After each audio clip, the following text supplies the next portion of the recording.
Welcome to the Up in Your Family Business podcast, where we dive into the heart of family business with intimate interviews, expert insights, inspirational stories, valuable resources, and practical tips to help grow your family business. I am Todd Rimer, co-owner of Element 212 and the host of this podcast. Thank you for listening and or watching this episode. The purpose and goal of this podcast, with the help of our guests, are to help family business leaders gain insights, solve problems, be inspired, seize opportunities, and achieve multi-generational prosperity. All right. My guests are husband and wife team, Brian and Ja'Nene Gillam, the enthusiastic entrepreneurs, and I do use the word enthusiastic accurately, enthusiastic entrepreneurs and owners behind Coffee at the Crossing, located at a busy intersection or busy crossing in McCordsville, Indiana. Together, they successfully transformed a historic caboose, once a place of business for Ja'Nene's father, into a thriving local coffee house rooted in family legacy, creativity, and community connections. Brian, Ja'Nene, thanks for being here. Thank you. Thank you. I'm really excited. I've been doing this for a year now. I'm not sure how many I've done. I'm really excited because you guys, it's funny, I have people in the family business space, maybe serving family businesses or family businesses themselves. I had, my last one I did, it hasn't published yet, but at the time of this conversation, but I did have a sister and brother. So that was my last one. You guys are my first husband and wife. So I'm really excited about that. Yeah, it's really cool. I'm also really excited about this one. As we were talking before we started recording, as I told you that this could be anywhere from 45 minutes to God knows hours, and I don't worry too much about time. When I came and met you, obviously I like to meet my guests. If I don't have a relationship with them prior to the podcast, I like to meet people. So I appreciate you guys having me come down. Love seeing the coffee house and love seeing the caboose, and we'll get into that here obviously throughout. But as we were talking, I just kept writing down more and more things. I'm like, that's a talking point. That's a talking point. So as I was visiting with you and hearing your story and hearing what you're all about, why you're doing this, the challenges, I just kept writing down. And I'm like, I really don't want to let any of this out. I don't want to leave any of this out. So I went ahead and just took everything that stood out for me and incorporated it into here one way or another. So this might take a little while. So I appreciate you getting a good night's rest and being ready. Thank you. Okay, so some of our talking points will be how Ja'Nene's father's entrepreneurial influenced, and we'll get into that, some also family members. You come from a long line of entrepreneurs, shaped her values and inspired her vision for Coffee at the Crossing. Another talking point, the connection between Ja'Nene's love for model trains and the coffee house's unique branding. I just love the look of the coffee house. It's really cool. The challenges Brian and Ja'Nene faced in the early days, the lessons learned from being all in, and how their hands-on approach prepared them for the road or tracks ahead. You see what I did there? I told you we're going to do some dad jokes later. You're going to love it. Their strategies for building a sustainable and scalable business, from creating systems and empowering their team to achieving work-life balance as business owners. I think that's a good one. The last three, the role of integrity in maintaining quality, building trust, and creating a culture of accountability. A lot of high expectations here. We're covering it all.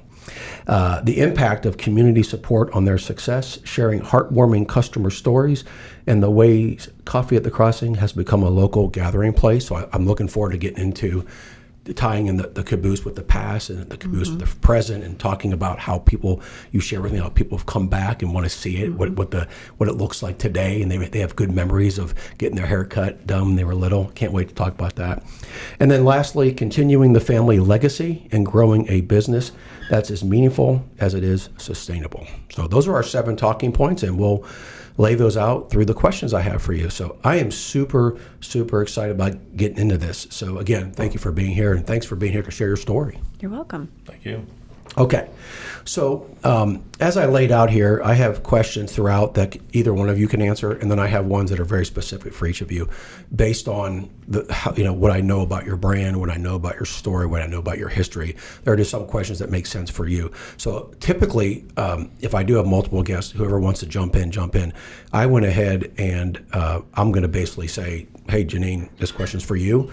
by all means, when she's done, feel free to chime in. Okay, so Ja'Nene, these first few questions I have designed for you. First one, let's get started. What is Coffee at the Crossing and the story behind the caboose? It's a long story. I know. My father was a barber, started in McCordsville in a small little house in 1972, and loved trains. He actually had, when he went to barber college, he cleaned out a train for part of his volunteer activity, and always said he would love to have a barber shop inside a train caboose one day. Awesome. So once I got out of college and got out on my own, he decided to go search for a caboose. That's wild. Yes. So he found one. He found two in Evansville, and that was right when the time when the cabooses were going extinct. Really? Per se. I don't know if that's a word you want to use, but they were It was going the away. beginning of the end. Yes. So they end up putting like a flashing device on the end of a train, which they have in place now. So he bought two, brought them from Evansville by flat on their side and all the way into town. One went to Fortville. One was sold to Ron Seals at Seals Funeral Home. Okay. And then it was later sold to a greenhouse in Oak Landon. And then he ended up with the one in McCordsville. So very long story short, fast forward, he was barbering for 52 years, same location, brought the caboose in 94, started barbering in it, attached it to the house, and it created a kind of a landmark in McCordsville where there wasn't a whole lot going on in McCordsville at the time. There was a bake shop on the corner where there's now a CVS. And everyone are like, oh, where's McCordsville? And they're like, oh, the train caboose. You know where the train caboose is? Oh, yeah. Really? Yeah. I mean, that's how it ended up. So it almost became an unofficial landmark. It did, yes. The town wasn't too happy about it being brought into town. I don't think they really could see the vision of how it would be incorporated into the barbershop. But he could see the vision. He was a visionary. He could see that. And had two cranes lifted up on the tracks and place it into, on the tracks and everything, and quite the ordeal. Maybe people just weren't as fun and creative back in those days. I don't know. I don't know. He got a lot of attention. A lot of newspapers saw that, and got put out there quite a bit. His business was doing really, really well. So fast forward 52 years later, March of 2022, he got sick. Well, before that, he got sick. He passed away. Gave the property to me, and I was working corporate, decided to stop working corporate and pursue opening my own business. Okay. My brother was also barbered with him, and so we asked him if he wanted to pursue barbering there, and he said no. He was just too hard for him to continue barbering. Memories. Yeah. The emotional attachment. That's hard. It is. So he decided to help me. I asked him, I said, well, are you okay with me making it into a coffee shop? And he was on board, and he actually named it. And oh, did he? He did. I like it. And it was Coffee at the Crossing, meaning two main roads, but also railroad the play tracks. on words. Play hey, listen, on I'm a words. dad joke guy, so I love the play on words. Yeah. That's brilliant as far as I'm concerned. Yeah. That's all. What's your brother's name? Andy. Now, did you say Andy is he still a barber in still Columbus? A barber. He had a barbershop in Columbus, but he barbers in Indianapolis. In Indianapolis, okay. What's the name of his place? He doesn't have a place. Okay, no place. No place. He didn't go out and buy a train engine and convert that into a barber shop. You see, I was thinking visually as you were telling the story. I'm thinking, how cool would that be? Unfortunately, there's not enough room in the front, but how cool! You have your house. Have a caboose on the back and engine on the front. You guys could have had a whole system going there. Really I tell you what. We really could. My brother did help place the caboose there. He put the railroad spikes under the trucks, the wheels, and yeah. Crazy. It was crazy. That's neat. That's really cool. Now, jump all these years ahead. People love having the caboose in town, right? They do. Okay.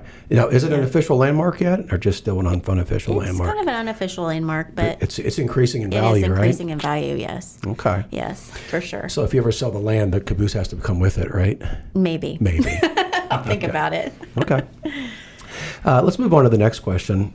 What stories of inspiration can you share about your father's and family's entrepreneurial spirit, and how did they shape your values and decision to start your business? I remember when we met, you were telling your dad, your brother, you have uncles, and tell us about the entrepreneurial history of your family. Oh my goodness! Almost every single member of my family is an entrepreneur, from being barbers.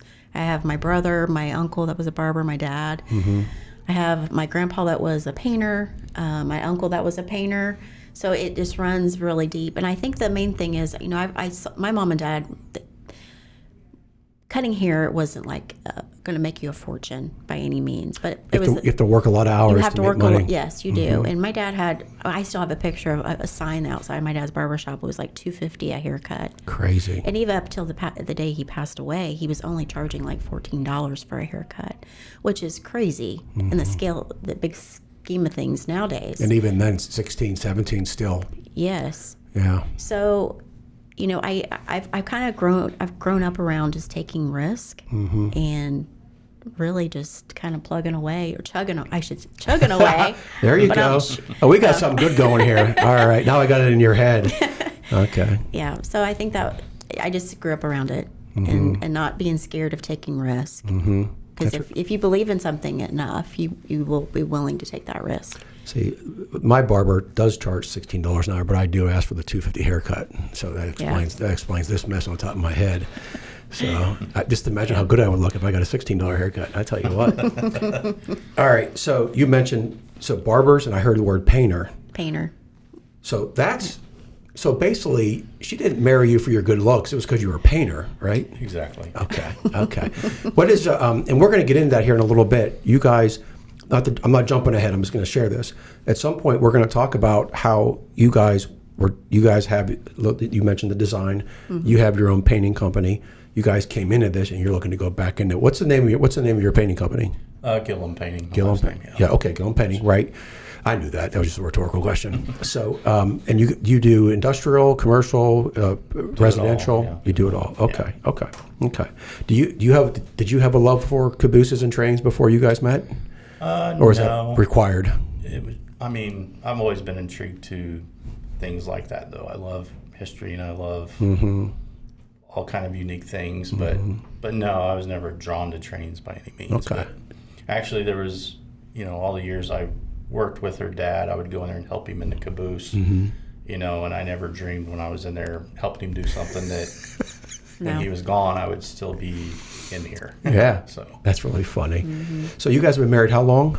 22 years. Yeah. So he doesn't share so it's not too late. He said he doesn't really share that same passion that you do. It's never too late. Okay. A couple more questions for you, Ja'Nene, then we're going to move on to some that you guys can both chime in on. And I appreciate, Brian, you being patient. You're fine. I just felt like it'd be great to start off about the story, and Ja'Nene would kick it off. So how would you say you are carrying forward your family's legacy through Coffee at the Crossing?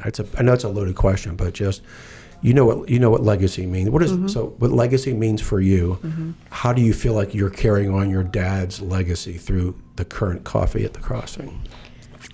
I feel like it was always a community, a place where people could come together. Like my dad created the place where fathers could bring their sons, or fathers could bring even their grandsons, or it was multi-generational coming through the shop.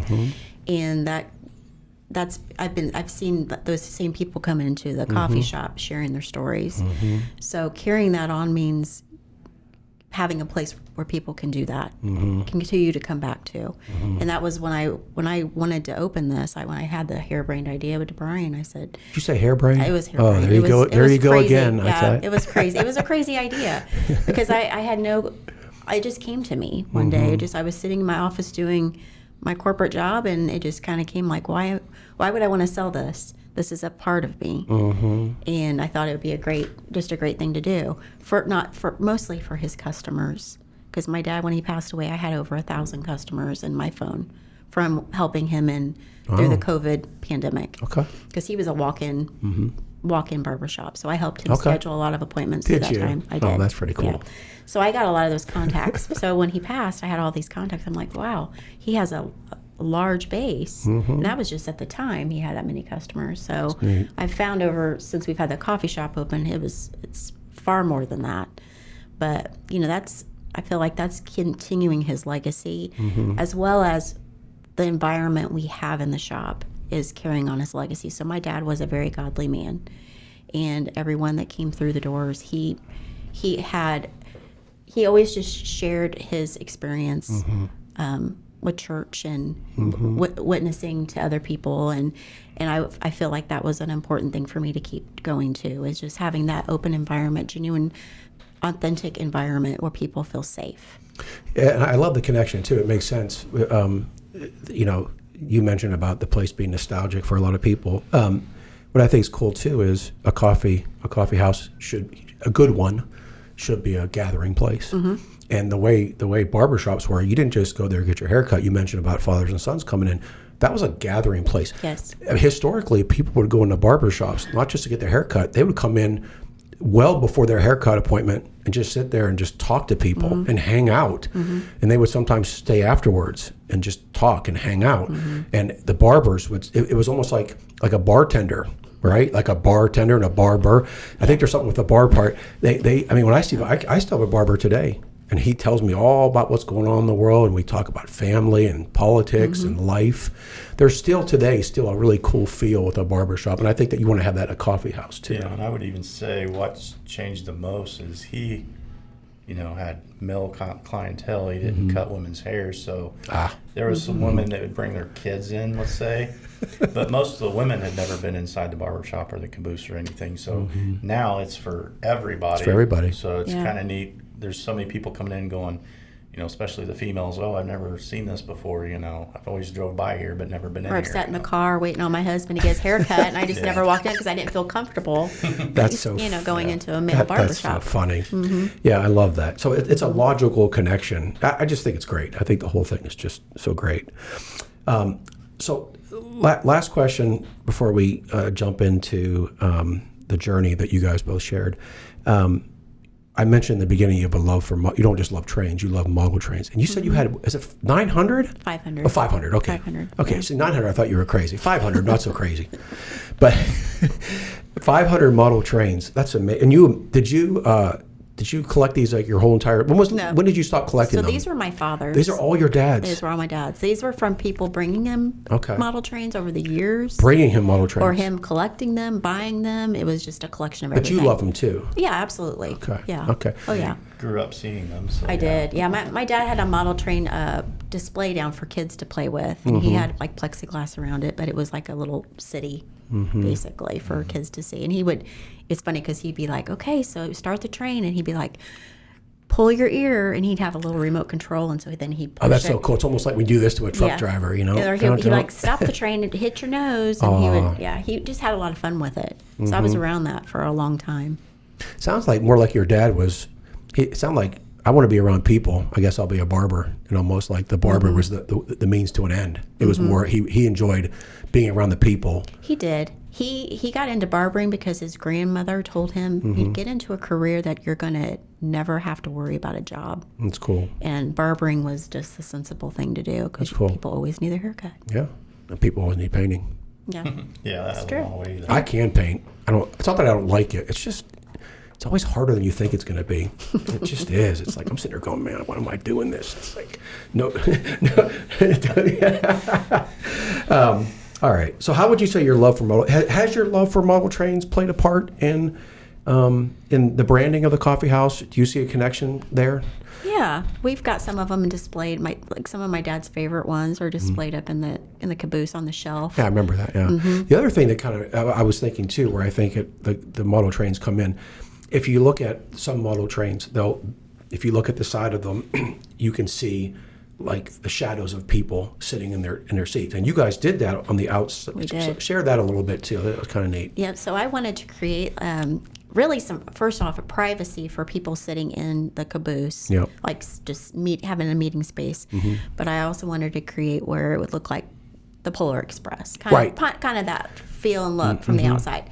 So I was like trying to look at some stuff, and I thought, well, why do I want to put just random people on the windows? Why don't I put my family? So there's a silhouette of your dad, your brother, my the mom, two of you. The two of us, our kids, his mom and dad, my grandma and grandpa, my uncles, even my mom and dad's dog. Is there room for me on there somewhere? Or is every spot full? Okay. We'll take that into consideration. Okay, I appreciate that. Maybe on the very back. Yeah, maybe in the very back window, back door. Right above it. Is there a toilet in there? You can put that in the back of there. But no, it's funny because when I saw the silhouettes on the side, it actually made me think about model trains because I remember when I was little, my uncle collected model trains. He may have had more than 500. I mean, it's just insane how many he had. He was a lover as well. But I remember some of those were designed where you can see the silhouettes of people inside the car to make it more real. So that's what I was thinking about when you designed that. Yeah. Okay. All right, great introduction. So that's the legacy and history of Coffee at the Crossing and the barbershop. I love it. I just love how you're honoring your dad, celebrating your dad, carrying on his legacy. It might not be a barbershop, but again, just using that caboose is just really cool. And my mom and dad were a team. My mom helped. She didn't help in the barbershop, but she helped design. She wasn't allowed in there. That's right. But she was an interior designer, so she helped design a lot of the outside part of the barbershop. And so us being a husband and wife team, it kind of brings that back together with my mom and dad. That's really neat. She always told him what to do. And Did she do that too? it's kind of like mother-daughter, you know. Okay. And what I love too is your brother was a barber, and then you picked up your mom's love for design. Yes. Maybe not the exact same way because she wasn't in a digital world, but still, same idea. Yep. Okay. All right. So these questions are for either one of you, whoever wants to answer. What challenges and surprises did you face in the early days of opening the business? I remember you saying it was hard. I don't know if you said those exact words, but I got the impression that, which would be logical, everything's always harder than we think, and it always takes longer than we think. So what were some of those challenges and surprises that maybe you knew were coming, but they were more than you thought they were going to be, or maybe you didn't know were coming, and they kind of caught you off guard? Well, I've been in construction for 27 years, so I've been around construction, so I kind of knew what to expect. And I knew you could plan, schedule, and it never happens exactly on time, exactly the way you want it. But she was like, I want this coffee shop open like ASAP. She was even telling the people in the board, you know, I want to be open very soon. And I just kind of laughed and was like, well, we'll get there, you know. But hardest part for me was we decided, well, when she came to me and said, hey, meet me at the barbershop, I got an idea. It's like, okay. So I get there and she's like, well, you're going to think I'm crazy. I was like, well, okay, what do you got? So at this point, it's just a caboose sitting there, right? And the building was still there from the barbershop. And the building was still there from the barbershop. Okay. Because we didn't have a plan yet. It was up for sale at that time. So she's like, well, I got an idea of turning this into a coffee shop. What do you think? So for our listeners, so for a visual perspective, you have one of those crossing streets. On the front of the caboose was a building. Yeah, it used to be a house. Now the caboose. And what we're talking about now is the removal of that house and now building the coffee shop on the other end of the caboose. Yeah. Okay. So she said, well, you're going to think I'm crazy, but what do you think about turning this into a coffee shop? And I said, well, I don't think you're crazy. I said, but first time for that one. We didn't plan for this, so we got to figure it out, but we'll figure it out because we always have. And I've watched her mom and dad do the same thing, have crazy ideas, and then I'm like, yeah, they're crazy, and then they make it happen, you know. And because her dad was a dreamer, and sometimes I laughed at him, but then he would make it happen. So hardest thing for me was, even though I'd been in construction, I've always just had to worry about my people, my workers, doing our job. I've never been in charge of making sure all these subcontractors are doing their job. So for me, that was the toughest thing to learn that part of it, because it was different than anything I'd ever done So before. you would never build a coffee house in the back of a caboose? Come on, really? That's Yeah, that's a first too, so, for a lot of people.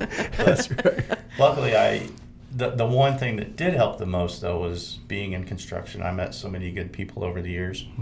So a lot of those people that I knew came and did their job there, which helped.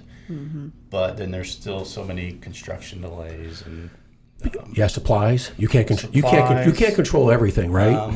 Probably the toughest thing we had to deal with that was hard because it was out of our control was, for example, this is just one of things that happen in construction, or you know, that come along and you don't expect. We had a power line that was basically right up against the building. So we're like, we never thought about that in the beginning stages. It went right over our head. Yeah. Even the town never said anything, you know. So my framer comes to me, who I've known for years, and he's like, the power line's going to have to be moved. And I was like, okay. So I call the company I need to call, And they're like, okay, yeah, we can do it. It's going to cost this much money. Oh, jeez. So, like, okay, well, we didn't plan for that, but we got to do it. So we pay them. And they said, well, we'll get it next week. Well, next week turned into 2 months. So that's... Now you're getting impatient. She's getting very impatient. I call them all the time. Yeah, I'm very persistent. So, I mean, that's just a stepping stone of things that can happen along the way that, so that was probably one of the harder things to deal with. And then just, anybody that's built something, even if it's just a home and you did it on your own without using, somebody to do it for you, you're going to call people and say, hey, can I schedule you for Tuesday to come do your job? Yeah, sure, no problem. Tuesday comes around, they don't show up. So you're like, hey, oh yeah, I can't make it today. They don't tell you ahead of time. They just don't show up.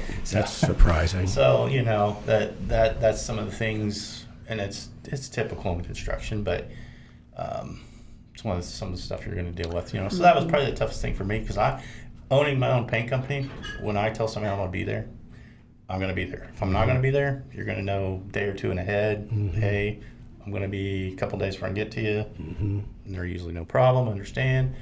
So we're both like very organized, scheduled type people. So when you have to deal with, let's say, people it's not, that was probably kind of... Yeah, if you're reliable and accountable and responsible, and the other person isn't, there's just a major disconnect there. So on the construction side, that makes a lot of sense. And we've all watched those shows on TV. Like the projects never seem to go according to plan, and they're struggling at the end. So just how far past your deadline was it built? Was it? Okay, there's the answer right there. Okay, so let's a few days. Okay, a few days. A few months. So that was construction pre-built. Just what was the biggest surprise or challenge that maybe you didn't expect after it was built, and now you're opening the business? What was the biggest challenging thing for you? Any surprises there? Or did you just have everything taken care of? No. I think it was just like, it's just a different world. When you're going from being in a corporate environment, everything's done for you, to owning your own business, wearing all the different hats that you have to wear, I think it's just a whole different world that you have to adjust to. What was the most difficult hat that you had to wear? Oh, boy. Probably just being there. Oh. I was there for every day, all day long, 12-hour days or more, 12, 14-hour days. To get up and going. Yeah, the get up and going part. That was probably the hardest part, So you're trying to build a business, so you're trying to do the on and in thing. Absolutely. There's probably a lot of in the business at the beginning. Yes, I wanted to be hands-on in the business. I felt like that was a very important thing to do, not just to be, you all take it from here. Yeah. It's my baby. I mean, I feel like I'm vested. I would say the first 3 months after we opened, we were there every day from morning to close, Crazy. Just to make sure, Wow. So, and even now, I think it's important, we can pull back a little bit now as long as you get the right people and you train right and all that. But still, one thing I do know, because I've owned my own business for 17 years, is you still need to be there as much as possible. Okay. I don't like when people try to run a company and then they are never like talking to their employees and being personable with them, make sure everything's going okay, because some people just assume, it's fine, and then a lot of people lose their business because of that. So I think it's important to, be one-on-one with your employees, be genuine with them. And it's also, you got to learn to be friendly, but then this is the part she's learning, is she's got to be friendly, but then you got to be their boss too. Kind of like mothers are with their kids, or even parents with their kids. You can be their friend, but you got to be their parent sometimes. So that's the tough part. Well, let's go ahead. I was going to ask this question later, but let's just go ahead and tie it in now. So what really impressed me, so yes, I get it. You guys were there a lot in the beginning. You guys are at the 10th month mark? 10 month mark? Yeah. 10 month mark, and you guys are already able to kind of pull back a little bit. I've been in business 16 years and I still can't pull back. I mean, it's ridiculous. So one of the expectations I think I shared was just, in order to do that, you have to have certain processes and systems in place. So lots of surprises, wearing many hats. But within a 10-month span, you guys are already at a point where you can comfortably pull back, which is admirable, impressive, surprising. How are you guys doing that? Like when you told me that, I was like, really? So how after 10 months, what needed to be put in place? What had to happen within the systems and the processes and the people? What all had to happen in order for that to even be possible? Well, we went through there's some pain points Sure. we went through in the beginning. Of course. I think after I quit corporate, I went into another job that helped me know the efficiencies of a coffee shop. I'll just put it like that. Yeah. We're not going to mention that. We won't mention that.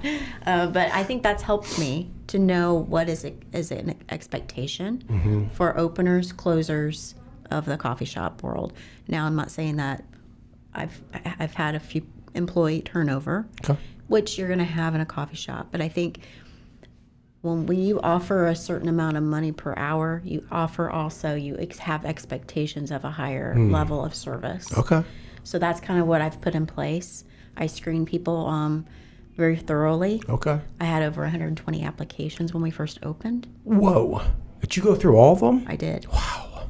I did. Oh my gosh. And I interviewed a lot of people. That's wild. You turned it off soon too. And I turned it off soon. Because it was just, so It many was, people. and I still get 3 or 4 a week that email me want to work for the coffee shop. Wow. So it's like I have a pool of people that I can pull from if I need to. Okay. But it's all about onboarding those people, properly. Expectations. What is it? What are we? What's our mission, value, and our mission, vision, and values? Why is that important for you to follow those and honor those? Because we really make sure we tell the story to that employee, and we encourage them to tell the story to other people. And I think that they're more vested into your brand when it's.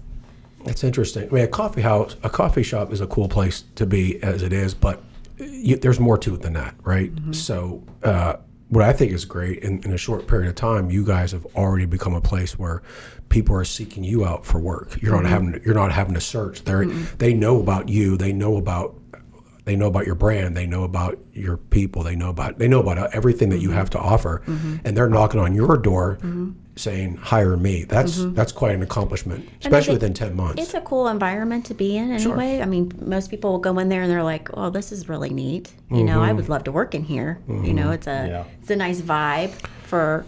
I like that upper level. That was the thing. I mean, we toured the caboose, which was cool in its own right. But I really love the loft, if you will, above the actual coffee part. And I'm like, I can sit here for a while. It was nice up there. Like I said, you did a good job taking that wall, converting that wall into a window. That was really cool. What was important to me was to make the place unique. Make it unique and warm and inviting, feel homey. Because I feel like most of the people that come there, they're like, hey, we've had so many people come in there that are just going to get something to go, and they're like, I'm going to come back here and work here. This looks like a cool place to just chill and work on my computer, and so I think that helps if you can make an environment like that. Yeah, and to go back to your original question is I think that people are more drawn to a family-owned business versus a franchise or a corporate environment. Why do you think that is? I appreciate you mentioning that.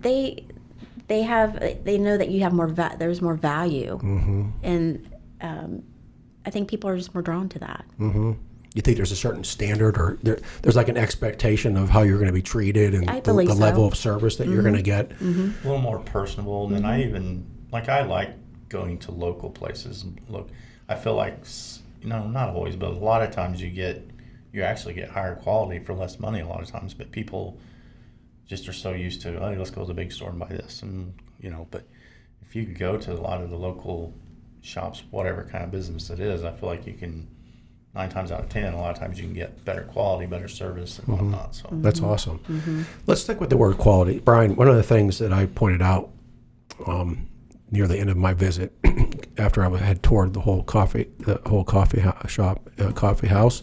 What do you guys like? Coffee shop, coffee house? What do you guys? Does it matter? Doesn't matter. Does it matter? Okay. So remember, I pointed out to you, and I just want to talk about this a little bit because we as business owners, things cost money, right? So I think we tend to sometimes look for ways we can cut corners. Like this has to be at the highest quality. This doesn't have to be. Like, it's just a natural thing. It's like, how much am I willing to spend? How much should I spend? And it's not easy for people. You open a business, there's like, you talk about just moving the power line. That might have been money you had earmarked for something else, and now you don't. So now you have to either dip into the wallet a little bit deep, in your pockets a little deeper, or you have to cut corners. And I keep using that word "cut corners" for a reason. It's a popular phrase.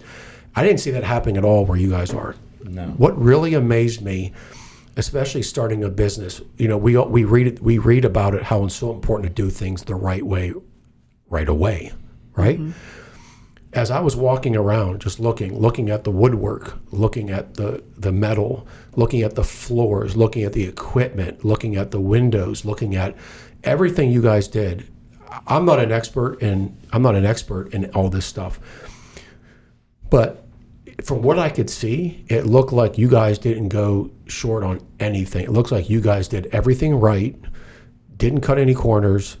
You guys made sure you had the nicest look that you could possibly have. What made that possible? Because again, no one likes to part ways with money, and even though we have a desire for quality, we can't always meet that demand.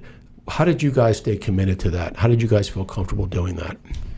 Well, in the very beginning, I told her, and we both were kind of on the same page, is that we wanted the three things that was most important to me was the quality. And when I say quality, I even mean quality of the coffee beans we use, because that's going to be the number one thing. That's what people are going to be drinking. But then quality of your place. Like you said, don't cut corners. And if we do cut corners, it's going to be in a place that visually you can't tell. It's just, hey, we know where we can get this cheaper that looks the same, which she's very good at that. And then the other thing was customer service. And then the third thing was, I was like, we want to be unique. So that was our three biggest things that we wanted to focus on. And I had a business CEO that I used to be in partners with for a very, very long time. And he's a very smart guy. He told me, whatever you do, Brian, when you start this coffee shop, don't ever cut quality. Always keep your quality. Because people will come. If you put quality out, they will come and buy. Even if you're selling something that's $1 more than somebody else, but it's, the quality of it is better, a lot of people will be like, hey, I'll take the quality over, something that's just a little cheaper, maybe not as good. So, that was important to us, is to have quality coffee, have quality bakery goods, pastries or whatnot. Quality people. Quality people, yes. So, yeah, like customer service, where I said that was our second one. So our biggest which thing is tied to your people. Right. We treat our people, hey, greet people when they walk in. Hey, when you're at the POS, talk to them, ask them how their day's going, where are you from, and be personable with people, because people like that, And you'll find some people who just, you get a old guy like me that might not want to talk. That's fine, whatever. But old guy. But I mean, most people love it when you're personable with them. We look about the same. Watch yourself. We're probably about the same age. I bet I'm still older. I don't know. I'm 54. Oh, I turned 53 next month. See, man, you just called me. Well, you look good for you just indirectly called me old. But then again, I'm not the one wearing the shoulder strap. That's right. See, I thought I was older. So you must look good for your age. In all fairness, everybody, that's not a out of shape injury. That's a fall. So on the tracks. On the tracks. Yes. Yeah. How ironic is that? Yeah, Crazy. It won. I didn't win. Yeah. Okay. Just give me a second. Let me look at some of my questions here, because you've already answered some And I of will them. say, adding on to that, is a lot of the skills that I had in my corporate job, I transferred them over into the coffee shop. So I saved money by using those skills, the decorating, the digital signage. I did all the web design. So a lot of that I did myself. Yeah. And I think a lot of people have to spend money to have that done. Yeah. Yep. Well, I do applaud you. I think when you start a new business, it's not easy to do it at the level at which you guys did it. So I mean, it's pretty impressive. Thank you. It really is. You guys did a great job. Let's talk about sustainability and scalability. Those are fun words, right? Why would you say? Let me ask you this: do you guys have systems and processes in place at the coffee? Like this is the way things are done. Mm-hmm. Okay, tell me about why you have those and why they're important. We have an opening checklist. We have a closing checklist. And the reason we have each of those is because we want everything to be consistent. Every single time someone opens, we want things done a certain way. We also have recipes for them to follow. Again, consistency. And that falls back on a good customer service interaction. Good experience. And a good experience. And so that we train all of our baristas to, do the same amount of, syrup pumps or this or that or whatever it is. We also have just ways that people can clean, keeping it nice and tidy every day. Your bathrooms are nice and clean. That's an important thing. It is an important thing. It really is. Like you don't. Yeah. I'm always amazed at how dirty some people's bathrooms are. Yeah. I'm like, you do realize that we're eating or drinking here. It's Exactly. It's hard to believe, but I did notice that about your place. Everything was clean. We check it every hour, and that's not non-negotiable. We have processes in place where we clean our machines. A machine is worth almost a car. I mean, it's an expensive piece. It's my bread and butter. So we have expectations, for cleaning those machines a certain way. So we just have expectations. I mean, as a business owner, you always have to hold people accountable. Everybody's working for the same team. The biggest thing is to be a team, and everybody, should be held accountable and do the same work. Nobody's, hey, I don't do that.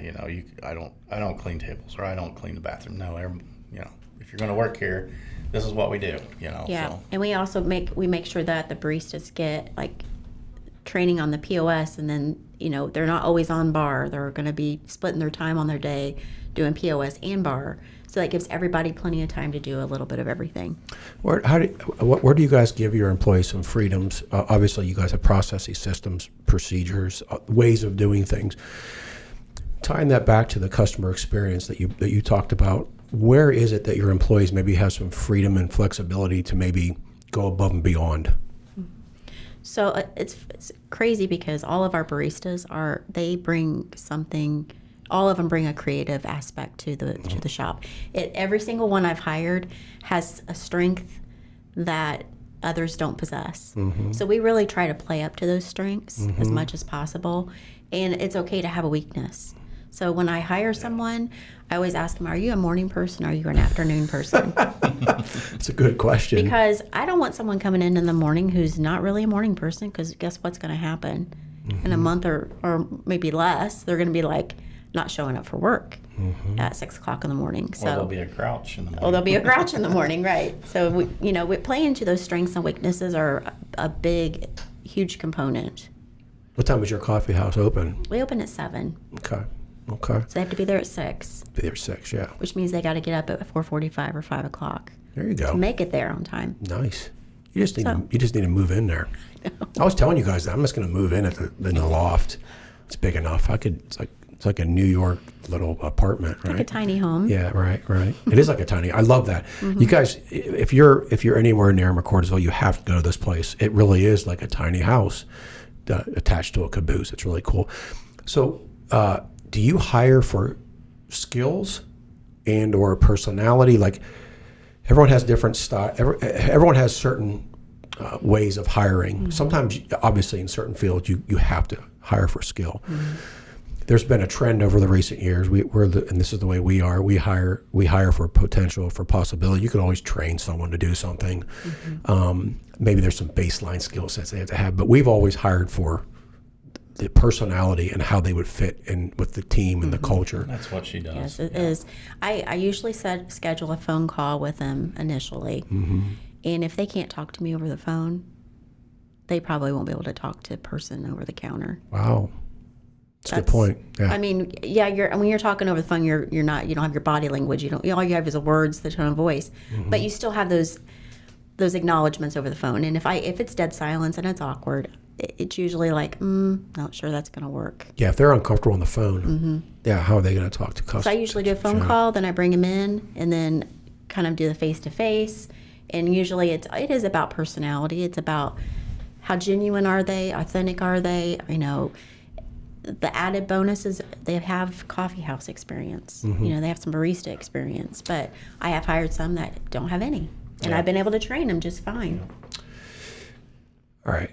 So you guys, how is it that you feel comfortable now? Obviously, I don't know if it's leadership, tied more to leadership or trust or whatever, but you guys are going to go. You're still going to be part of the coffee shop, but you guys are going to start going more back into what you were doing before the coffee shop. Obviously, that takes a lot of trust and it takes a lot of confidence in your team.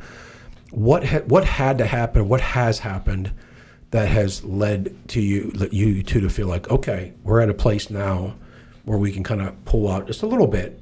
We're still going to have our daily touch, but we're going to pull out. How did you guys come to that point? How do you guys know that you're there?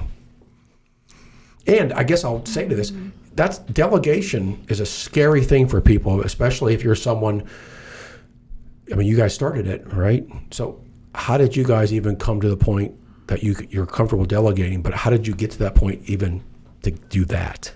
10 months, again, is a fairly short period of time. It's mind-boggling to me that you're able to do that. I'd say we've already tested it a you little did? bit. We've already been doing it for a Okay. little while. When I say pulling back, we're not there all day. Right. She might be there half a day. Yeah. I might be there half a day. We might come in just to close, Okay. depending on the staff we have for that day available. Or if she's got, a couple new people, she might go in all day just to make sure, they're good because she's still training them. So, it's something we've already been slowly getting to that point.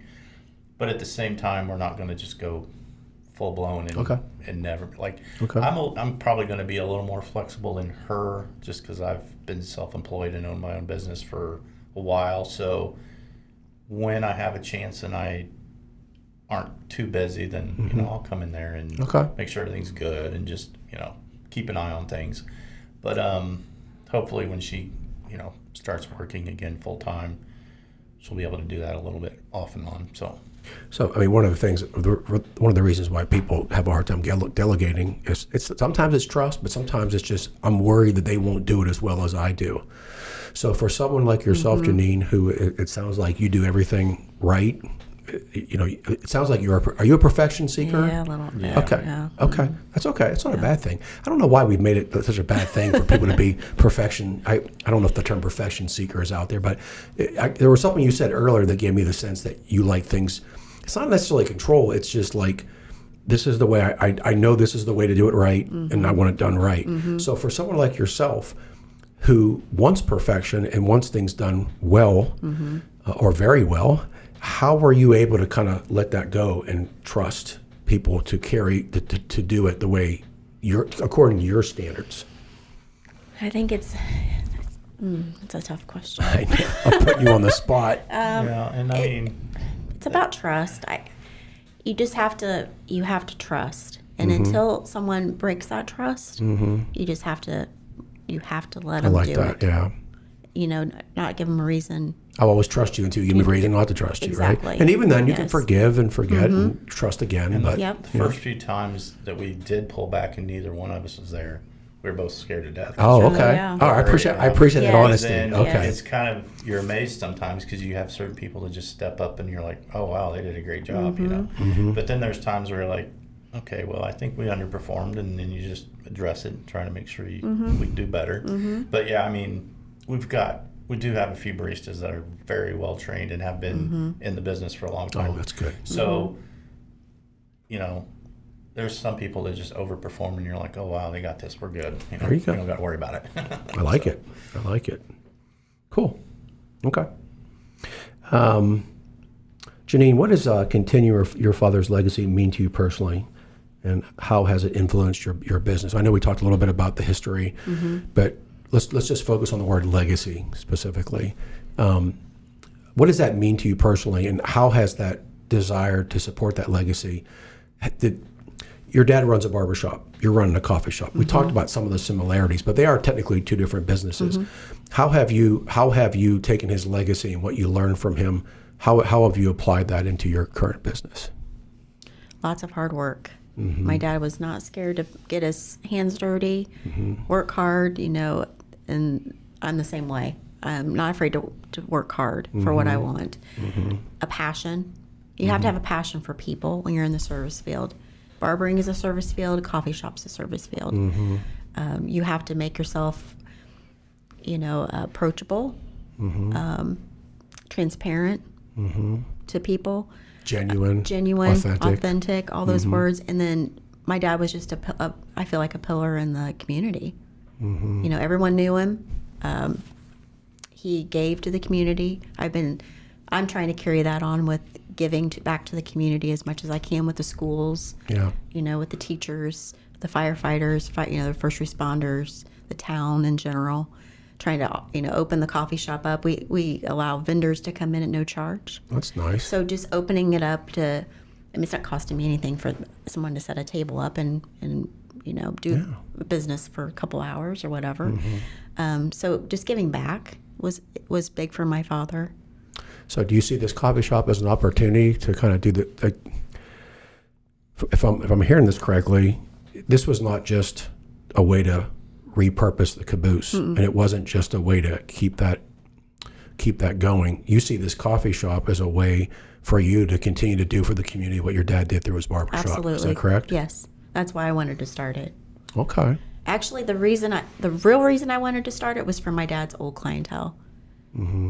Because they were very, very sad when my dad passed. I'll bet. And when they came to the funeral or the showings, they were like, "So you're going to cut hair?" And I'm like, "You do not want cut me. You don't want me cutting your hair." But I wanted to give them a space to be able to come back to and reminisce. Were they lined out the front door at his funeral? They had to go outside. Yeah. I'm being serious. Yeah. Were they lined up? Yeah, they were. Was there enough room? There probably wasn't enough room for everybody inside. That's really cool. It was a long showing, but yeah, there was a lot of people there. That's really cool.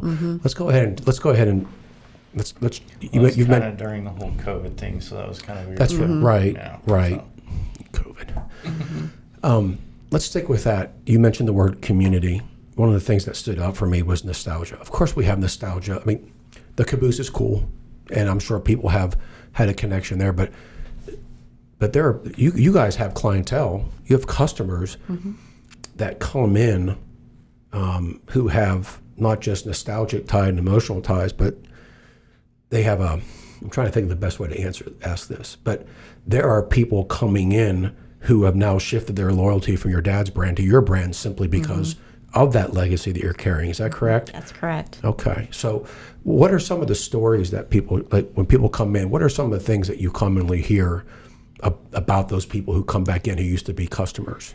Oh my of your goodness. dad's? So there have been times when I've been cleaning up and I've had people come in and I've had two people come in crying. Crying? Men crying. Wow. In tears. Aw. They drove by and they've seen it and they've thanked me for saving it, That's awesome. which has been awesome. That is cool. Yeah. So they're just thankful that's something that has stayed. Since the area is changing so fast, they're glad that at least something old has stayed. There's a lot of building going on around just around you. Yeah. Yeah. So that was important to them. When we were tearing down the old building, my dad's old shop, people were crying. They were taking videos. There was a drone flying over. We're assuming yeah. that, somebody was coming in and removing everything and, taking over, and it was going to be something else, so. And nostalgia is a big thing. It's huge. It's a big, we talk about nostalgia in terms of merchandise and things, but that feeling you get when you have that emotional attachment to something and it brings back memories, it's a feeling that you can, no drug could do. I've never taken drugs, but full transparency, which I'm proud to say.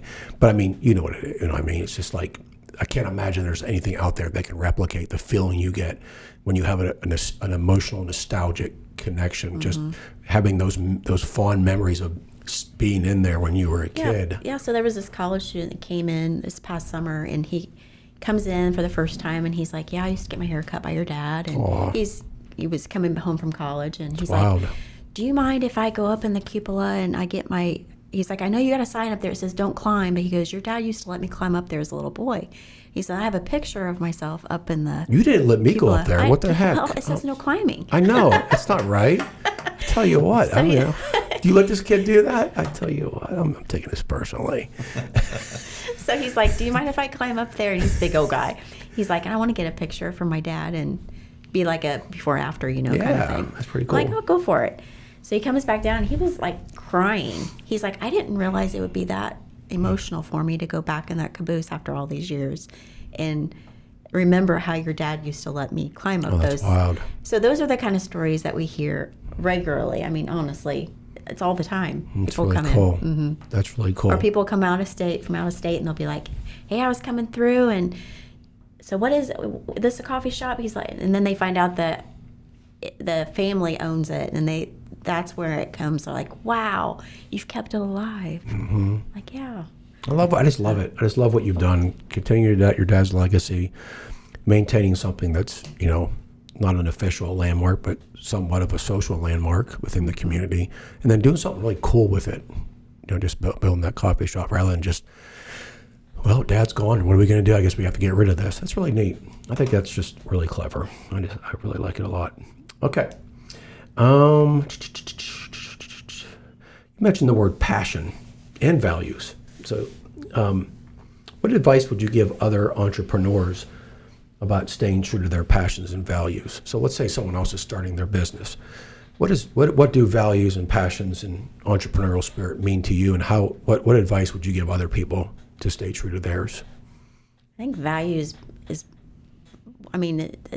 just that. It's what values do you stand on? Is that integrity? Is that, what is that? And I think that you have to be loyal to that, and your employees have to be loyal to that brand too.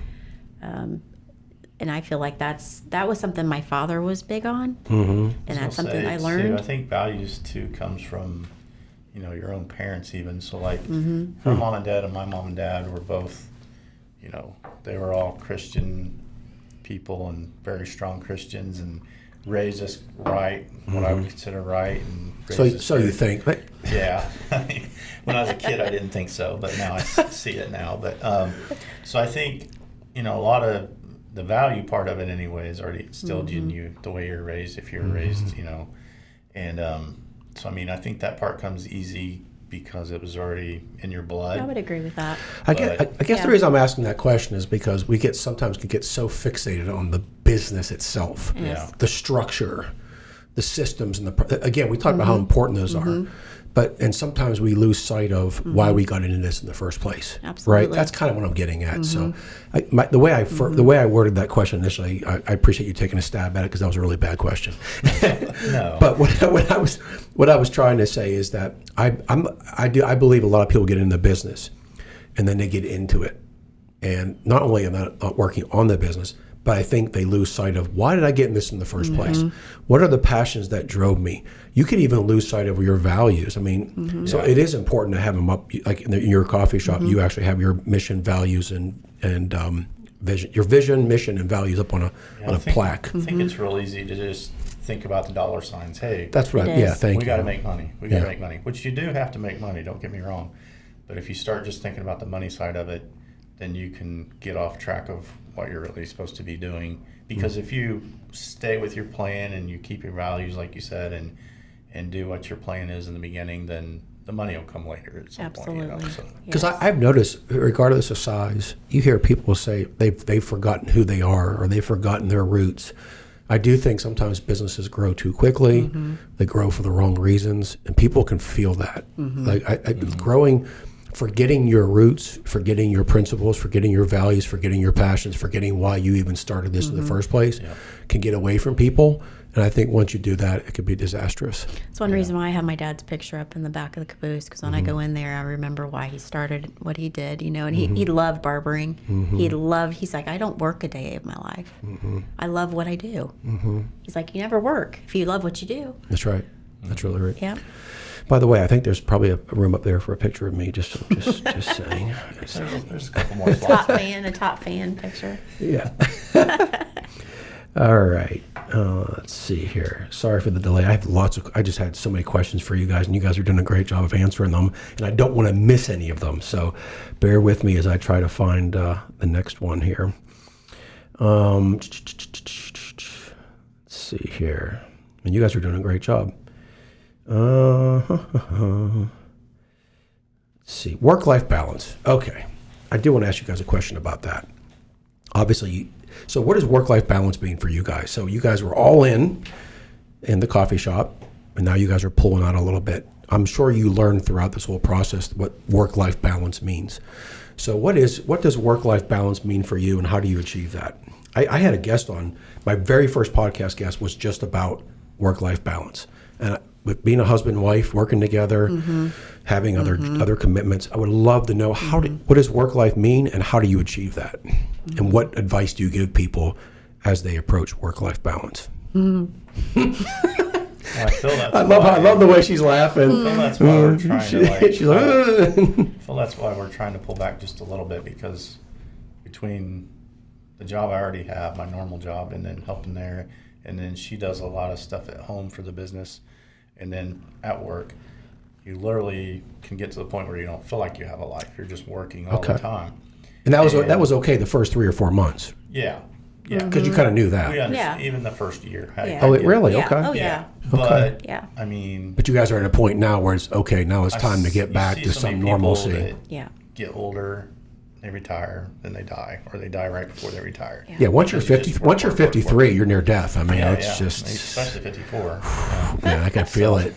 But I think it's important to, like, we used to take 2 to 3 vacations a year, you know. So that's one thing we've had to adjust, because we have not had a vacation in probably 2 to 3 years. And Ever since you guys have not been on vacation since this all started? No. Wow. So that part's hard, but you just look at the big picture and go, you know, we'll get back there someday. But, you know, that's probably the hardest part, is doing work-life balance. I think that's the hardest part of everything. Especially starting a business. Yeah, yeah. I would think so. Because and you want to still have time for your kids and do stuff with them. And Yeah, I want to ask you, So- you guys have kids, right? do, we How many have do you 2. have? 2, right? Okay. Yeah, we How old got- are they?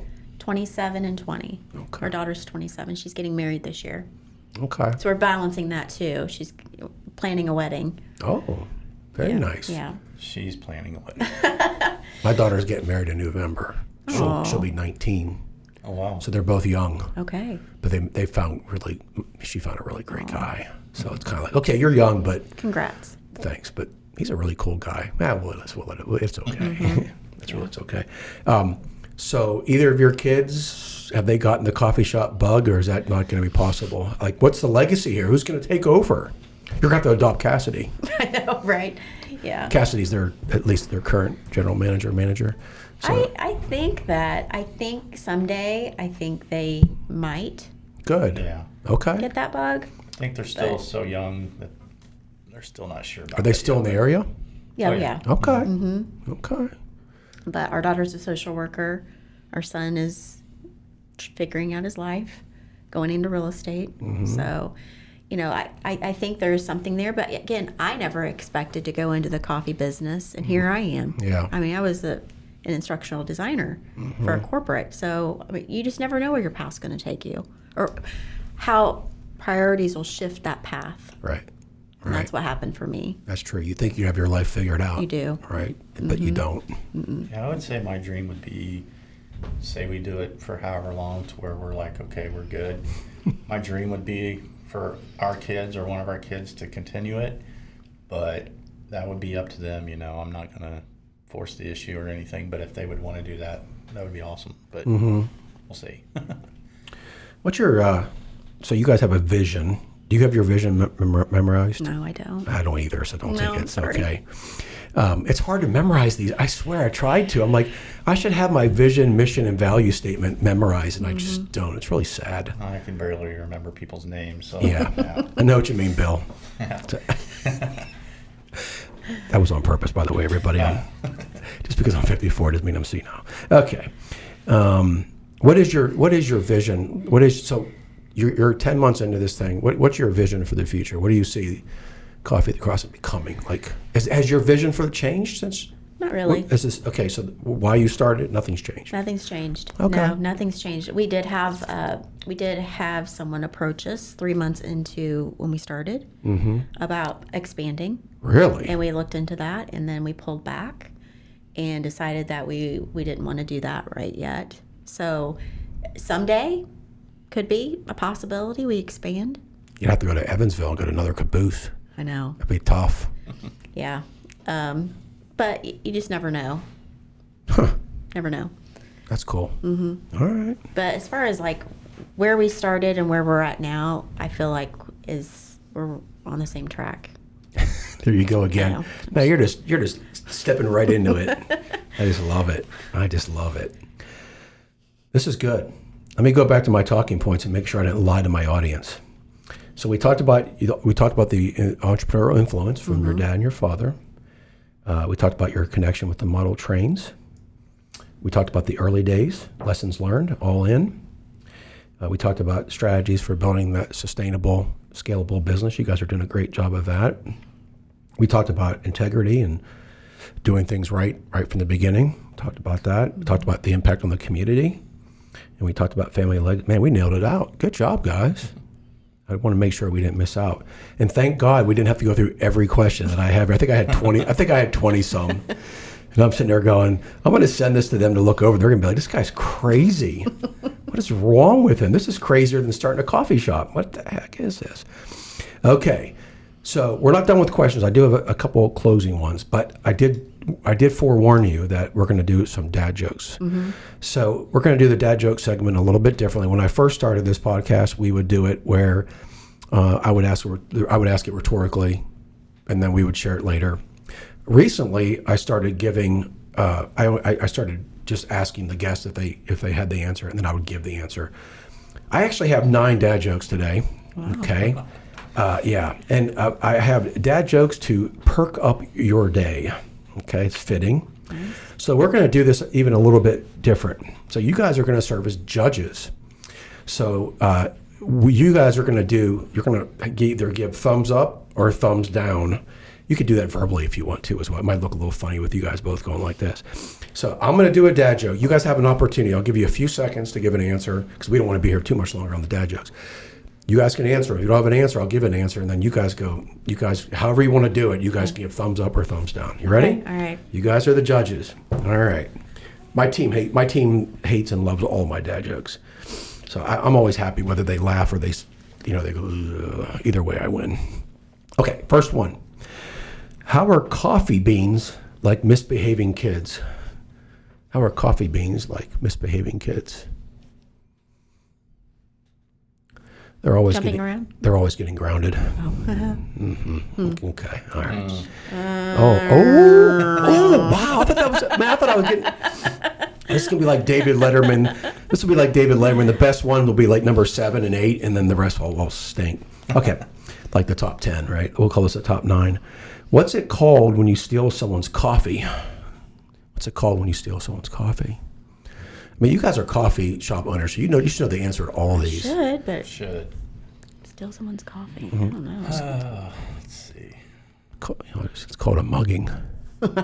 Okay, see, that's a thumbs up right there. Thank you. Yeah. Okay. All right. That's pretty good. Brian's like, man, my shoulder's starting to hurt. All right. Why be wary as I hope I'm saying it, W-A-R-Y, wary. Why be wary of low-grade espresso? Why be wary of low-grade espresso? It's a cheap shot. Oh my God. Okay. I haven't given the answer yet. Mm-hmm. I did. That was the answer. Oh, yes, really sad. That was the answer. I was like, ooh, that was bad. That was a cheap joke.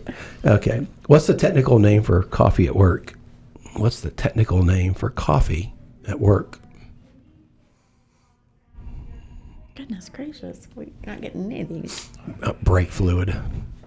B-R-E-A-K, brake fluid. Okay. Okay, It's not bad. Okay. good. Okay. That's 2. 2 out of 4. I'm doing all right. What do you call a sad cup of coffee? What do you call a sad cup of coffee?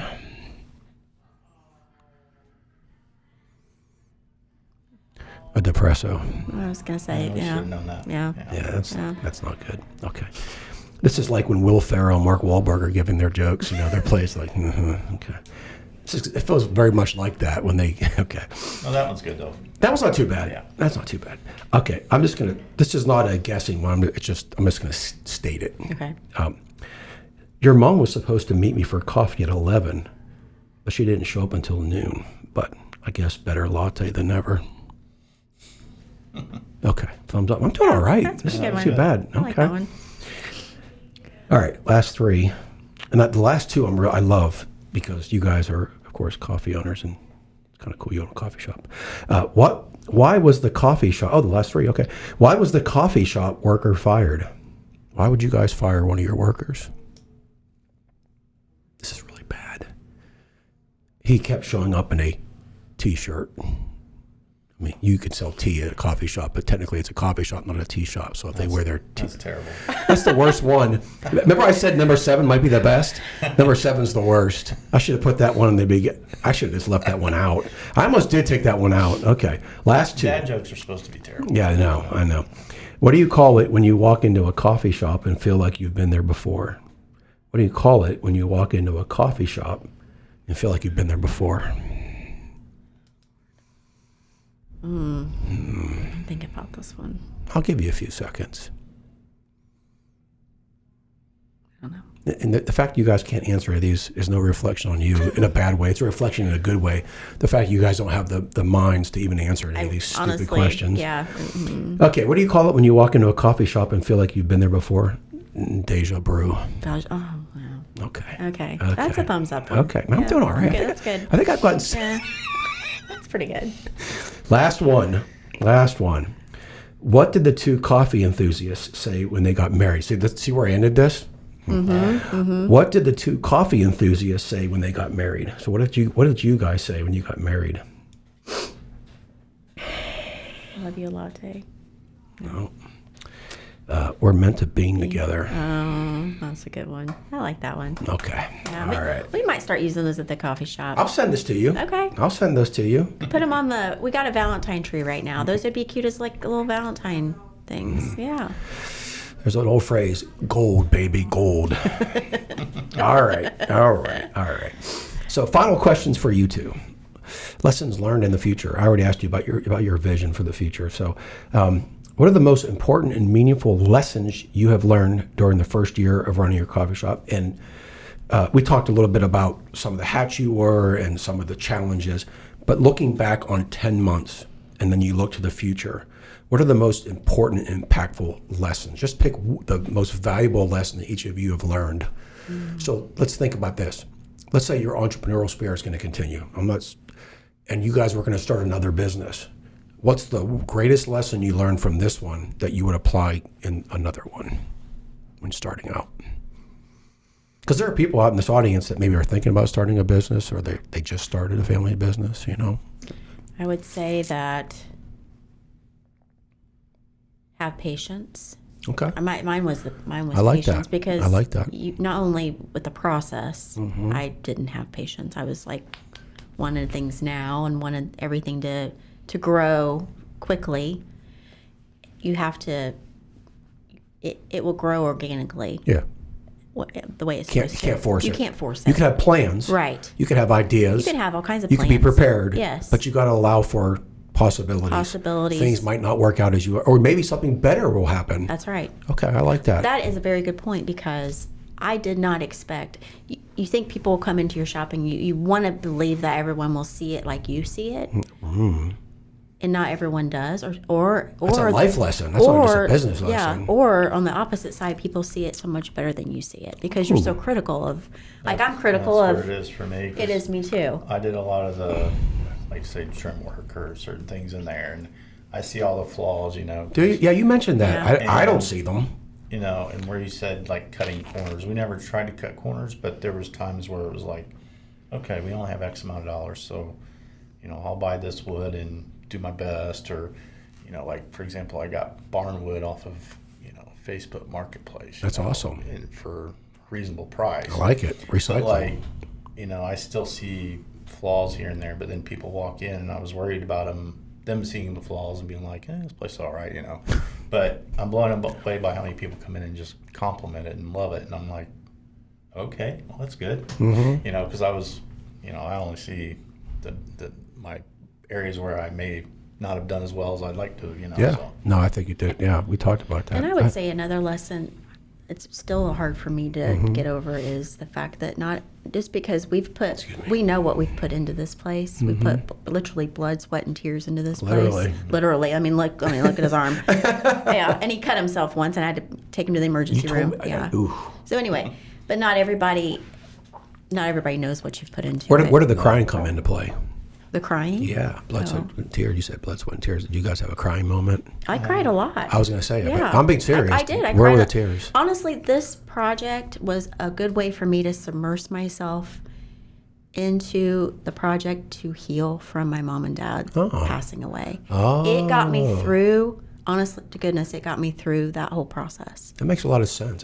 Yeah, it makes a lot of sense. Yeah. Because if you go back to that passion and purpose that we were talking about, this was a very emotional thing for you. It was. That's really. It was. That's true. My mom passed away 2.5 years before my dad did, and my dad passed away, and it was just a way for me to not forget, but just get involved in something that was bigger than myself and bigger than my grief. It was just a way I could reflect into something. But not everyone knows those ins and outs and knows what we went through. And I think that's a big lesson for, I think, anyone that starts their own business is you want everyone to know what you put into something, but the respect isn't always there. You want them to care as much as you, but they're not going to because they don't have that connection that you have with the place. So you just have to acknowledge, get them to care as much as they can, to a certain degree. But it's hard to, like, when something's not done a certain way or doesn't look a certain way, you might get upset, and they're not trying to do anything wrong. They just don't have that connection you have with the place, So, anything you guys would have done differently?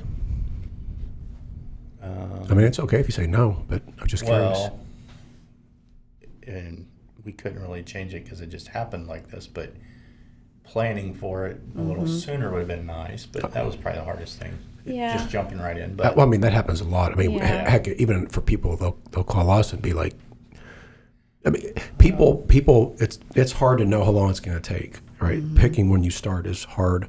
But a lot of times, yes, we're not really good at knowing when to start things. Sometimes we wait too long to make a decision.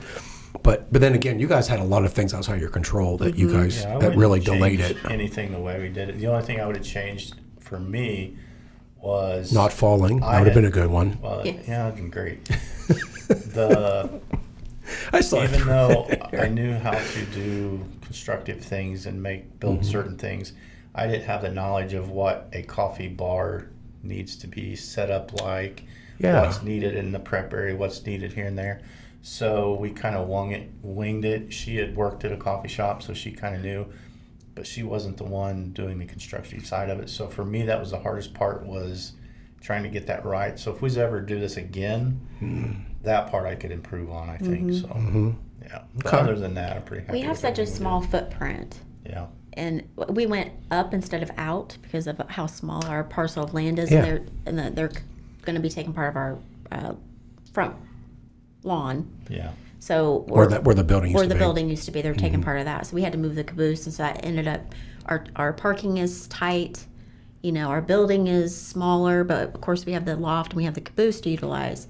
But yeah, but you have parking right outside of your parking. we do now. Yeah. We didn't initially. Oh, you didn't? That parking No. lot, the IU health building, that parking lot wasn't No. there? That came later. That came later. Oh, okay. That's a real blessing. It was. Yeah. It was. Because honestly, I parked I didn't even park in your parking lot. I parked outside of your parking lot in the CVS's. So we ended up having to actually move the building in a little bit, reduce the footprint because we Interesting. had to have so many parking spaces. Okay. So our building could have been larger had that IU been there, possibly, before we started. Yeah. But it we wasn't. probably lost like 1/3 of our building almost. okay. So, Wow. yeah. Yeah. So, So, I mean, it is what it is, and it was not meant to be as big as it is now. So you had, looking back, you had excitement coming into it before all the blood, sweat, and tears. But looking back, what are you most excited about now?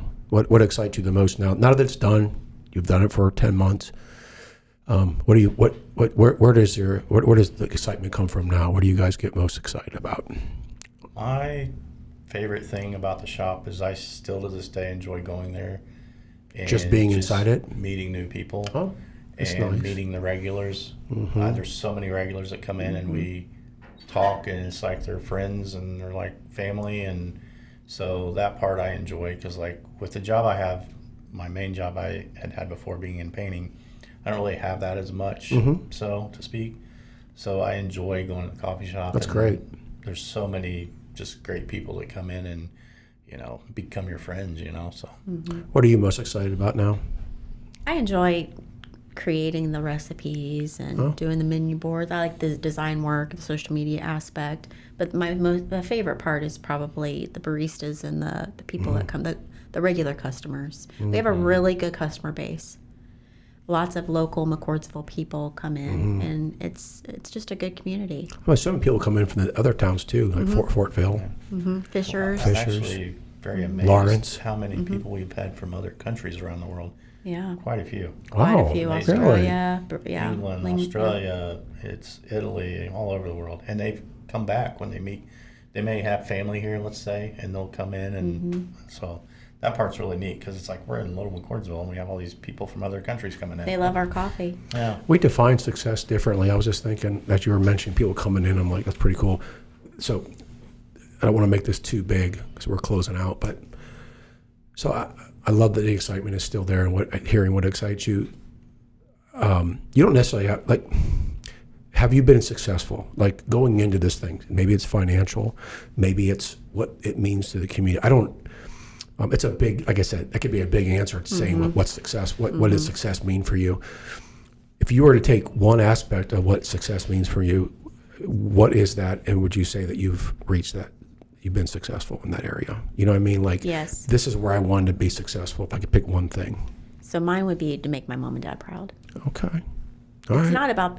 It is about the money, but it's not about the money. Yeah. It's about. That's really neat. See, I It mean, really is. everyone defines success differently. I would not have seen that coming. Even though we've talked about the legacy, that's an awesome answer. Yeah, my mom and dad. I would love to know if they were looking down, what they would say about the place. You know, would they love it? You know, I'm sure my dad would love it because he loved people. So knowing that it's being repurposed, my dad would be thrilled because he had it for sale and he thought it'd be scrapped. That's awesome. He really did. Yeah. So that's That's a big one. Can you top that? I mean, that's hard to No, top. I can't top it, but mine's similar. I would say, well, we've been married for over 22 years, and along the way, you know, she's had some wants along the ways, and, you know, trying to make her happy, and because I love her. And, well, when she came to me, she's like, and she was almost crying, she's like, can you build me a coffee shop? And I was just like, you know, we'll make it happen. So, you know, I worked my butt off for probably a year, you know, physically working on it, because I was like, I want her to have that. 'Cause I knew it would make her happy, and especially with her mom and dad previously owning it. So For you, getting it for done. me, just getting it to that point of open, Yeah. I felt that was my greatest achievement for that. It made me happy because it made her happy. Yeah. So to me, that's what fulfilled me. Plus, it shows our kids that you Yeah. can do anything Yeah. That's you neat. want to put your mind to, no matter how crazy it is. That's awesome. You mentioned the word proud, and And if you can do this and stay together, you deserve a trophy at the end. And we did. there you so. go. There you go. I do think, I do, and any husband and wife who's listening will appreciate that. Yeah. It's really interesting too, because there is a trend. I don't know statistics, but more and more businesses are not just family owned, but you're seeing a lot of husband and wives starting businesses. It's really kind of a neat thing. That could be a whole nother. That could be a whole other podcast. I know you say that for humor, but there's truth behind that, right? Yeah. Because sometimes people get into things, having kids, or just getting married at all, losing their individuality, losing their freedoms, having children, starting a business. There are a lot of things out there that can just blindside you, and all of a sudden your relationship's on edge. So you say that jokingly, but yet I get a sense maybe even have seriously, No, because I'm being serious. okay, you are okay. I would even say, I mean, my mom was in the hospital for 11 months. My dad was in the hospital for a good year, over a year's time. And I would say that even just building this coffee shop was probably even harder than both of those things put together. Yeah, it's interesting. Yeah, that's really cool. And I just want to throw this in there about the word proud. I do think being proud is such an important. We know we matter to our parents. We know that our parents love us, but are they proud of us? I think being proud of is more important. I've always thought the word proud is more important than even love. we hear that a lot. I love you. I love you. But Yeah. when someone says, I'm proud of you, like if your spouse says, I'm proud of you, if your parents say, I'm proud of you, man, that's powerful. Very powerful. Yeah. That's one of the things I've learned to do as a parent is just, I'm trying to say I'm proud of you and be very specific about why. I'm proud of you because. So I think I just love that you mentioned making your parents proud. They loved you, but are they proud of you? And I'm sure they are. I have no doubt about it. But isn't that funny? You can have 100 people say, well, of course they're proud of you. But there's that inner thing where it's like, are they? Like, I can't wait to get to heaven and ask them. You know? It reminds me of the movie Sixth Sense. Remember how when she went to her mother's, did you see the Sixth Sense, the movie? I mean, one of my favorite moments in that movie wasn't even when he discovered that he was dead. It had to do with that moment in the car where he shares with the mom his power, if you will, and then he tells her, I'm proving this to you by telling you what grandma said when you went to visit her. And she's like, I asked her if she's proud of me, and then he said, every day. And I was like, that was like an emotional moment for me. I'm like, holy crap, not love. She didn't want to know if she loved her. She just wanted to know, she didn't ask if she was looking down on her. She asked, are you proud of me? Yeah. Pride's a big thing. I wish my dad would have known before he passed that I was going to do this. He didn't know. He just thought it was going to be sold. Yeah. But maybe he knows. I know you almost wish you could have told him the plans, but the plans didn't come to you till post-mortem. I mean, what are you going to do? Exactly. What are you going to do? But he's looking down. I Absolutely. believe that. Absolutely. Everyone has their different, we're getting into some metaphysical stuff here, but I really do believe that. I believe in heaven. Of course, I believe in God, but I really do believe. It's a little scary sometimes too, that they're looking down. Hopefully we're not in the shower, right? Right. But I do believe loved ones look down. I think they bless us. I think we have family angels. We have non-family angels. I believe in that stuff, but that's a whole other podcast. So, all right.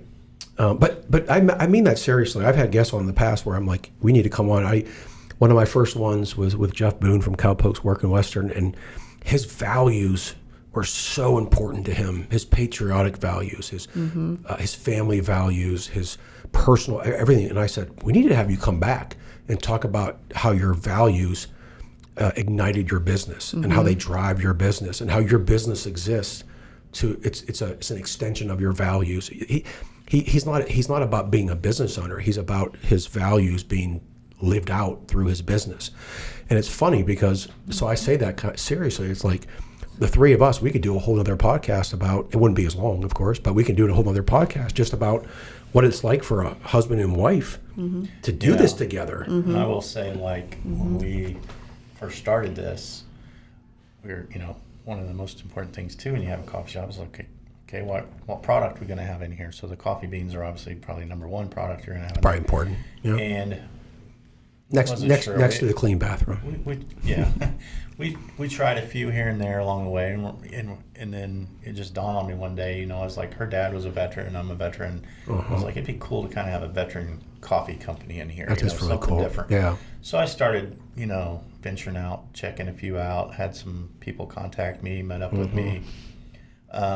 Met a few, let's just say, I still didn't feel it was the right one yet for whatever reason. And then I come across, I'm watching YouTube on a Sunday morning and did some Googling and saw a video. Found this coffee company called Alpha Coffee Company in Salt Lake City, Utah. Veteran husband and wife owned it. And I was like, it's kind of, I like the story. They had a great story, had a great review. So I reached out to him, sent him an email, told him, hey, we're, interested in, you guys wanted to learn more about you. So he calls me Monday morning and talks to us forever and then sends us a bunch of product. And then as soon as I tried his product, I knew that I was like, this is the one, and these people, they have the same values as us. They're That's just cool. down-to-earth people. So it was like, this is like meant to be. So it was important for us to find, have something else in our shop that's, kind of like that. I like it. Has the same that story. matched well. Yeah. That's true. Yes. I like that story. That's a good point. And they flew in flew out From Utah? Yeah, from Utah. Yeah. For Came to our grand opening. opening. She did. The lady did training with our baristas. They're just super great people. So. They are good people. Yeah. Today's episode is brought to you by Alpha Coffee Company. Cool. I like Yeah, we it. were the first coffee shop in Indiana to offer their coffee, so they were super stoked about I that. bet. Yeah, I bet that's really neat. Okay. All right. Man, this has been wonderful. This has been fantastic. It's been a lot of fun. I wanted to ask you, said it was a long phone call. Was that phone call longer than my visit to your coffee house? Oh, I don't remember. I think it would be hard to do. God bless Cassidy. She was just sitting there chilling and talking to us. I just had so much fun at your think about it. I mean, I just came just to check it out and meet you guys, and I had so much fun. And I was just sitting there thinking how enjoyable it must be for people to come in there for other purposes, just to, like you talked about, just being there. How cool is that you guys go in there and you guys enjoy being there, not because you're owners, because you're just like anybody else. I just like being here. I enjoyed being there. It was I'm serious about coming up there and just hanging out up in the loft. I'm going to be doing that soon. we have people come in all the time. This morning we had someone come in and they said, every time we come in, we just get a really good vibe. Like, you know how you can go into a place and just get that feeling. Vibes of and like, energy, it's a big deal. It is an energy. How something makes you feel. Yes, they're like, it's always just a good energy. Everybody's so kind here, and I'm like, well, we want people to be kind. Yeah, I've got a buddy named Dennis now who's my friend, and I might have to start charging him rent because he's there a lot. Yeah, that's true. But he's great. He's using your electricity and everything. Before I share how people can learn more about Coffee at the Crossing, I do want to ask you, and I've never done this before, but I'm just going to do it with you two, because we covered so much, and there's so much good stuff here, things to learn, inspiration, insights, experiences. Is there anything else that you guys didn't share that you think would be important to share? Whether it be about legacy, values, starting a business, customer service, community, anything. I feel like we covered everything, but I want to give you guys a chance to share anything else. Yeah. I'll go first and let her go last. The only thing I would add is like we want to also be like a family to other coffee shops, like true coffee shops.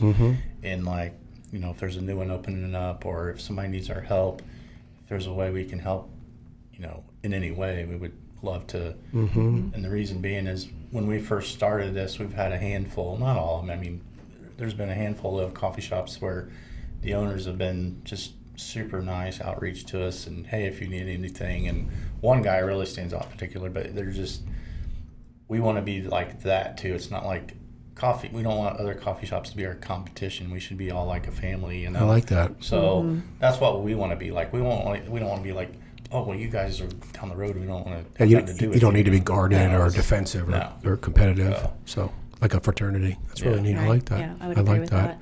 I like that a lot. Because so many people treat certain businesses as competitions, you know, and I mean, sometimes it is, don't get me wrong, but, you know, it shouldn't all be about that, so. Yeah, but the thing of it is, though, too, is, and again, not to go off the rails. Oh man, that just came to me. But sorry about that. But listen, I mean, we want to know what our competition is doing. I guess maybe we can learn some things.